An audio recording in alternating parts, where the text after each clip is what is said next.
Hello, little explorers. Welcome to my channel education airline. तो आज हम लोग साइंस का first chapter crop production and management पढ़ेंगे। एक बार दो भाई बहन अंगद और जैस्लीन अपने दादाजी के घर गांव गए थे। तभी उन्होंने देखा खेत में एक फार्मर काम कर रहा है। वो दोनों बड़ी उत्सुकता से उस फार्मर को देखने लगे। उस फार्मर ने उन दोनों को उससे कहा, बच्चों इधर आओ, मैं चावल की खेती कर रहा हूँ जो कि बरसात के मौसम में उगाया जाता है। अंगद बोला, अंकल क्या आप हमें एग्रीकल्चर के बारे में और बता सकते हैं? अंकल बोले, ज़रूर बताऊँ। एग्रीकल्चर क्या है? तो इंसानों के उपयोग के लिए पौधों की खेती और पशुपालन किया जाता है, उसे ही हम लोग एग्रीकल्चर कहते हैं। इस दुनिया में पॉपुलेशन बहुत तेज़ी से ग्रो हो रहा है। इसी बढ़ती पॉपुलेशन की नीड को फुलफ़िल करने के लिए फूड का लार्ज स्केल प्रोडक्शन होना ज़रूरी है। इसी large scale cultivation of same plants को क्रॉप कहते हैं, और जो प्रोडक्ट हमें क्रॉप से मिलता है उसे हम लोग प्रोड्यूस कहते हैं। जैसे पैडी यानी धान से हमें राइस मिलता है, तो पैडी को क्रॉप और राइस को प्रोड्यूस कहेंगे। प्लांट्स कहाँ उगते हैं उसके बेसिस पे प्लांट्स दो टाइप के होते हैं। पहला कल्टीवेटेड प्लांट्स, दूसरा वाइल्ड प्लांट्स। कल्टीवेटेड प्लांट्स वो होते हैं जिन्हें फार्मर अपनी खेत में उगाते हैं, और वाइल्ड प्लांट्स वो होते हैं जो खुद ब खुद नेचर में उग जाते हैं। सीजन के बेसिस पर क्रॉप दो टाइप के होते हैं। पहला खरीफ क्रॉप्स, दूसरा रबी क्रॉप्स। खरीफ क्रॉप्स जिन्हें हम मानसून सीजन क्रॉप कहते हैं, और रबी क्रॉप जिन्हें हम विंटर सीजन क्रॉप कहते हैं। खरीफ क्रॉप जून और जुलाई के महीने में उसके बीजों को बोया जाता है, और सितंबर और अक्टूबर के महीने में उसकी कटाई हो जाती है।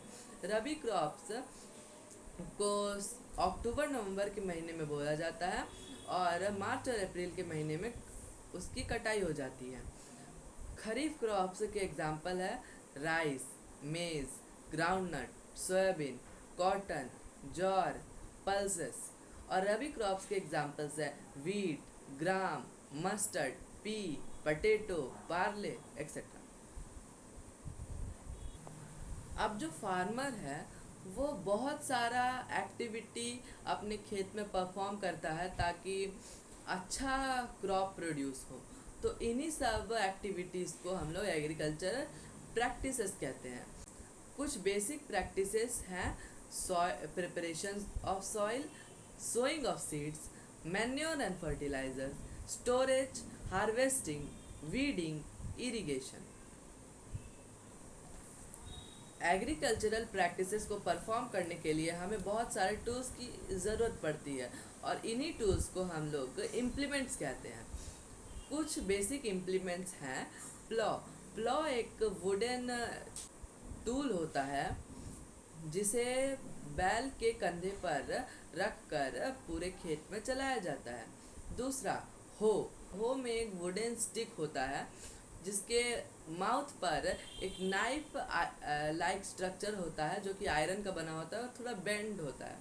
तीसरा लेवलर ट्रैक्टर की में लगाकर यूज़ किया जाता है, और इसका काम खेत को समतल करना होता है।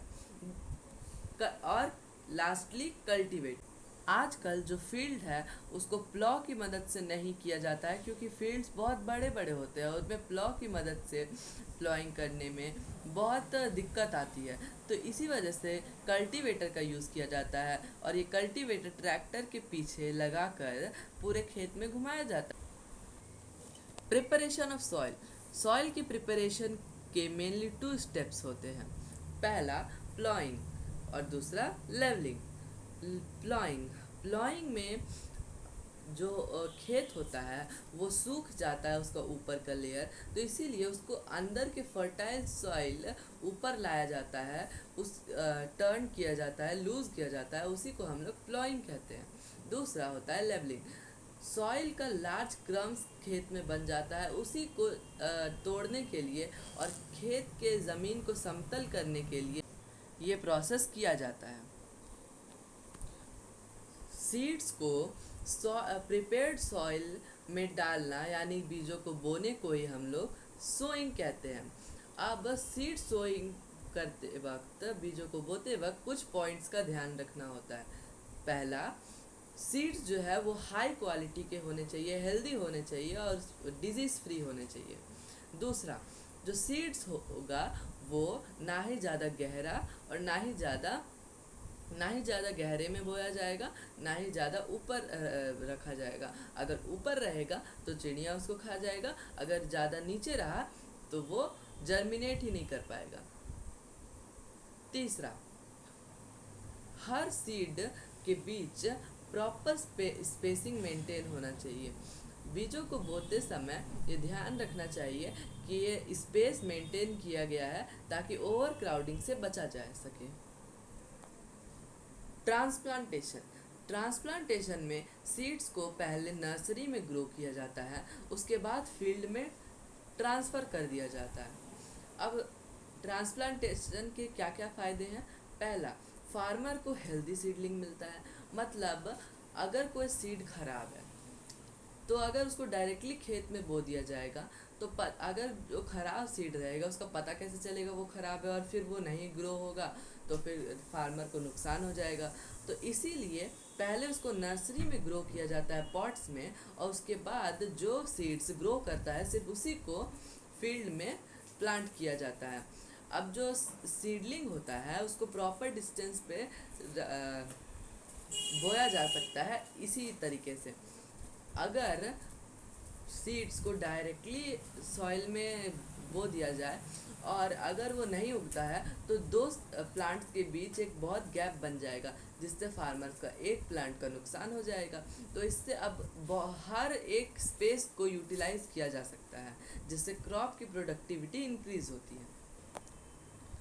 अब बीजों को बोने का मेनली दो मेथड होता है। पहला, मैनुअल सोइंग, दूसरा सीड ड्रिल। मैनुअल सोइंग में फार्मर्स नॉर्मली अपने हाथ से बीजों को खेत में छींट देते हैं। इसका डिसएडवांटेज ये है कि कहीं पे सीड ज़्यादा चला जाता है तो ज़्यादा क्रॉप सूख जाता है, कहीं पे नहीं जाता है, प्लांट्स ही नहीं उगता है। और लेकिन सीड ड्रिल में ट्रैक्टर के पीछे एक इंस्ट्रूमेंट लगा हुआ रहता है जो हर एक इक्वल डिस्टेंस पे सीड को प्लांट करते हुए चलता है। चलिए हम लोग सीड ड्रिल के फंक्शन को समझते हैं। ये देखिए, ये सीड ड्रिल का एक यूनिट है। इसमें ऊपर ये सीड बॉक्स में सीड भरे हुए होते हैं, और यही सीड बॉक्स में सीड भरे हुए होते हैं। जब ट्रैक्टर चलता है तो इसी से सीड इसी रास्ते से होते हुए नीचे आता है। अब ये नीचे आता है, यहाँ पे आयरन स्ट्रक्चर। ये आयरन स्ट्रक्चर सॉइल को में गड्ढा बना देता है, जिससे सीड नीचे चला जाता है। और जब ये मशीन आगे बढ़ता है तब ये जो है आयरन स्ट्रक्चर है ये इसके ऊपर मिट्टी डाल देता है, और ये आगे ऐसे ही कंटिन्यू होता चला जाता है। अब अगर एक ही खेत में बार बार प्लांट क्रॉप्स उगाए जा रहे हैं, और अब क्या होता है, सॉइल में न्यूट्रिएंट्स ख़त्म हो जाता है। तो अब अगर न्यूट्रिएंट्स ख़त्म हो गया है तो वो प्लांट्स को अब क्या न्यूट्रिएंट्स देगा? तो इसी कारण फील्ड को 1 से 2 सीज़न के लिए ऐसे ही छोड़ दिया जाता है, और ऐसे ही छोड़ देने से डिकम्पोजिशन के द्वारा सॉइल में दोबारा न्यूट्रिएंट्स आ जाते हैं। इसी प्रोसेस को फैलोइंग कहते हैं। इसका डिसएडवांटेज ये है कि अगर फार्मर 2 से 3 सीज़न के लिए फील्ड को ऐसे ही छोड़ देगा तो वो कमाएगा क्या? अब है क्रॉप रोटेशन। इस प्रोसेस में डिफरेंट सीज़न में डिफरेंट क्रॉप को उगाया जाता है। इससे न न्यूट्रिएंट्स दोबारा आ जाता है। कैसे? मान लीजिए हम राइस का क्रॉप लगाते हैं। राइस का क्रॉप लगाएंगे तो राइस को मेनली नाइट्रोजन चाहिए। अब नाइट्रोजन वो ले लिया।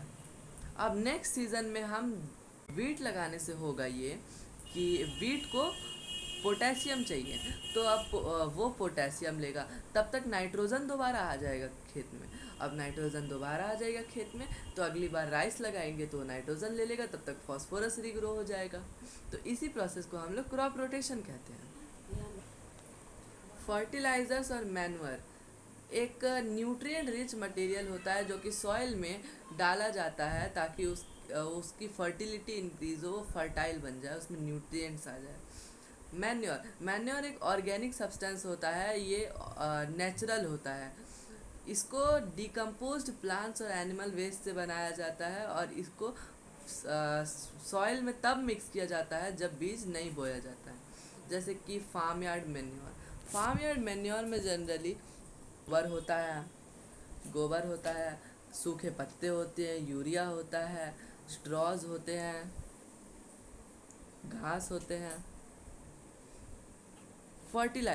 फर्टिलाइजर्स केमिकल सब्सटेंस होता है जो स्पेसिफिक न्यूट्रिएंट्स में रिच होता है। जैसे कि कोई फर्टिलाइज़र है वो पूरा का पूरा नाइट्रोजन है, कोई न्यूट्रिएंट है कोई फर्टिलाइज़र है उसमें पूरा का पूरा पोटेशियम है। कॉमन टाइप है फर्टिलाइज़र का, कॉमन टाइप है NPK, नाइट्रोजन, फॉस्फोरस, पोटेशियम। यही तीन मेनली काम आते हैं एग्रीकल्चर में। कुछ एग्जाम्पल्स हैं CAN, कैल्शियम अमोनियम नाइट्रेट, ये है calcium ammonium nitrate. Di ammonium phosphate और यूरिया, ये सब फर्टिलाइजर्स हैं जो कि फैक्ट्रीज में बनाए जाते हैं। अब मैन्योर के एडवांटेजेस और डिसएडवांटेजेस की बात करते हैं। एडवांटेज, ये सॉइल के टेक्सचर को इम्प्रूव करता है, सॉइल ज़्यादा देर तक पानी को होल्ड करके रख सके इसकी कैपेबिलिटी एनहेंस करता है। सॉइल में सॉइल फ्रेंडली माइक्रोब्स के नंबर बढ़ाता है। लेकिन इसके कुछ डिसएडवांटेजेस भी है, जैसे धीरे काम करेगा, मतलब कुछ न्यूट्रिएंट्स में कमी हो जाती है। सबसे ज़्यादा लो होता है नाइट्रोजन, फॉस्फोरस, पोटेशियम में, जो कि प्लांट्स के लिए सबसे ज़रूरी है। अब बात करते हैं फर्टिलाइजर्स के एडवांटेजेस और डिसएडवांटेजेस के बारे में। इसके एडवांटेजेस हैं कि इनको हैंडल करना, स्टोर करना इजी होता है, ये बल्कि नहीं होते हैं, इनमें स्पेसिफिक न्यूट्रिएंट्स होता है, ये कंसंट्रेटेड सोर्स होते हैं, pure nitrogen, pure phosphorus, pure सब कुछ कंसंट्रेटेड फॉर्म होता है सारे न्यूट्रिएंट का। इसके डिसएडवांटेजेस है, इसमें अगर एक बार फर्टिलाइज़र सॉइल में यूज़ कर दिया गया तो सॉइल अपना न्यूट्रिएंट रीग्रो करने की कैपेबिलिटी ख़त्म हो जाती है उसकी। तो अब हर हाल में सॉइल फर्टिलाइज़र पर ही डिपेंडेंट हो जाता है। दूसरा कि ये वाटर पॉल्यूशन का एक मेजर सोर्स है। क्या होता है, जब आप फर्टिलाइज़र्स का यूज़ करते हैं तब सॉइल में फर्टिलाइज़र्स का यूज़ करते हैं, जब बारिश होता है तो यही फर्टिलाइज़र्स पानी के साथ फ्लो होके रिवर, पॉन्ड्स, लेक में चला जाता है और वहाँ के एक्वेटिक लाइफ को हार्म करता है। अब क्रॉप्स में, खेत में पानी, कुछ समय समय पर पानी देने को हम लोग इरिगेशन कहते हैं। इरिगेशन दो टाइप्स के होते हैं, traditional method, modern method. Traditional method सस्ता होता है लेकिन लेस एफिशिएंट होता है, मतलब इससे ज़्यादा काम होता नहीं है। लेकिन जो मॉडर्न मेथड है उससे वाटर का सारे प्लांट्स को इक्वल डिस्ट्रीब्यूशन होता है, वाटर का सारे प्लांट्स तक।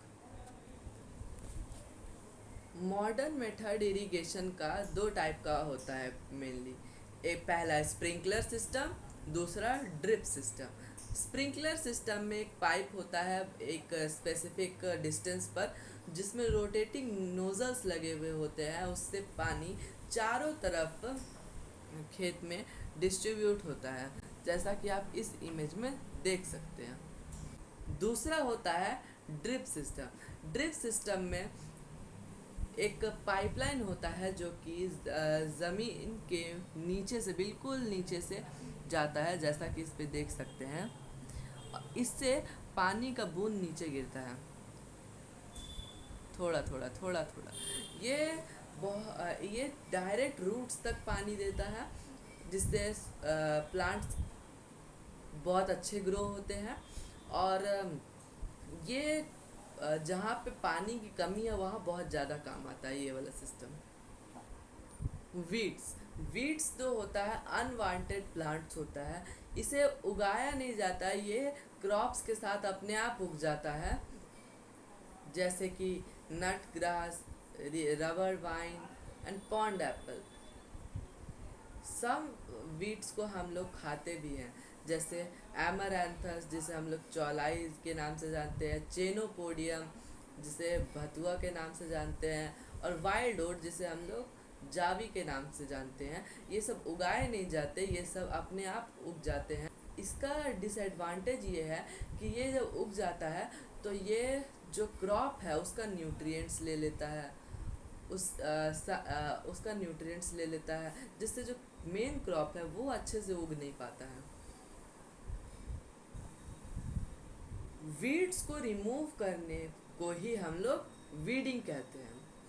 अब weeding removal of weeds two types के होते हैं। पहला मैनुअल रिमूवल, दूसरा केमिकल रिमूवल।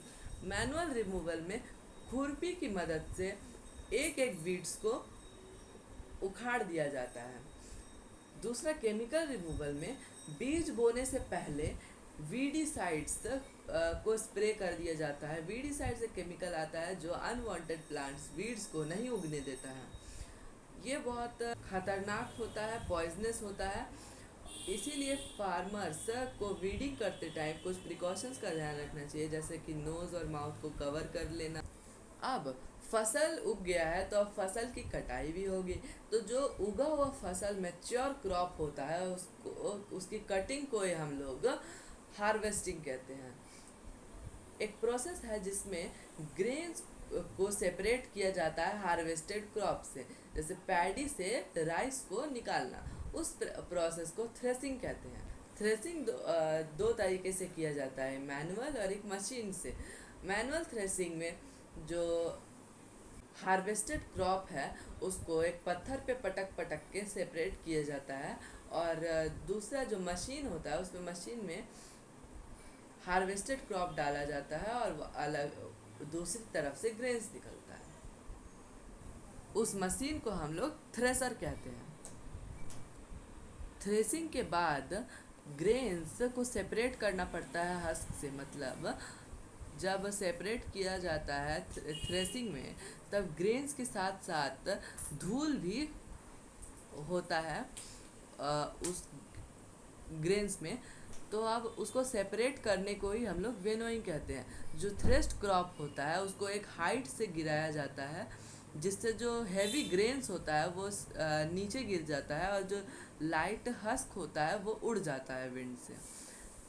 दो तरीके से होता है विनोइंग, पहला मैनुअल विनोइंग, दूसरा विनोइंग बाय मशीन है। दूसरा मशीन से किया जाता है, मशीन में डाला जाता है थ्रेस्ड क्रॉप को और वो अलग अलग कर देता है, सेपरेट कर देता है। स्टोरेज, अब जो क्रॉप्स है उसको अच्छे से स्टोर करना ज़रूरी है ताकि वो पूरे साल अवेलेबल रहे डिफरेंट रीजन्स में। तो अब इसको स्टोर करने के लिए जिन तरीकों का इस्तेमाल होता है वो है स्मॉल स्केल स्टोरेज और large scale storage. Small scale storage में जब कम अनाज होता है तो उसके जूट को के बैग्स में उसको रखा जाता है, जिसमें नीम का सूखा पत्ता भी डाला जाता है ताकि वॉर्म्स, रैट्स और इंसेक्ट उससे दूर रहें। दूसरा, जब लार्ज स्केल स्टोरेज करना होता है, बहुत ज़्यादा स्टोरेज करना होता है, तब लार्ज स्टोरेज टैंक्स होता है ग्रेन्स के लिए, जिनको हम लोग सिलोस कहते हैं। उसके अंदर केमिकल ट्रीटमेंट किया जाता है जिससे वॉर्म्स, इंसेक्ट्स ये सब कभी जा ही ना पाए अंदर और खुद से जन्म भी ना ले सके अंदर। तो इसी लार्ज कंटेनर में स्टोर किया जाता है ग्रेन्स को। अब एग्रीकल्चर का एक पार्ट है एनिमल हस्बेंड्री। एनिमल हस्बेंड्री में लार्ज स्केल पर एनिमल्स को की देखरेख की जाती है और इससे जो प्रोडक्ट्स ऑब्टेन होता है उसको बेचा जाता है। जैसे दूध गाय से मिलता, हनी बीज से मिलता है, एग्स हैन और गूस से मिलता है, और मीट फिश, चिकन और गोट से मिलता है। तो आज का हमारा ये क्रॉप प्रोडक्शन एंड मैनेजमेंट का चैप्टर ख़त्म होता है। उम्मीद है आपको समझ आया होगा। Thank you. जय हिंद, जय भारत।